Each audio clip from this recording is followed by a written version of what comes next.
நரம்புகள் உருவாகல, தசைகள் உருவாகல, தரிசனம் உருவானதே.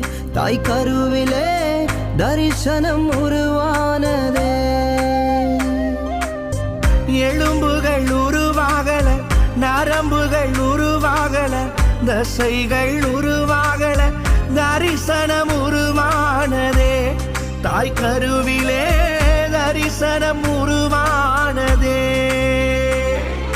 எப்படி பாவுமக்கு நன்றி சொல்லுவ, சொல்ல வார்த்தையே இல்ல. நீங்க போதும் என் வாழ்க்கை முழுவதும், வேறு ஆசையே இல்ல. எப்படி பாவுமக்கு நன்றி சொல்லுவ, சொல்ல வார்த்தையே இல்ல. நீங்க போதும் என் வாழ்க்கை முழுவதும், வேறு ஆசையே இல்ல. என் தாய்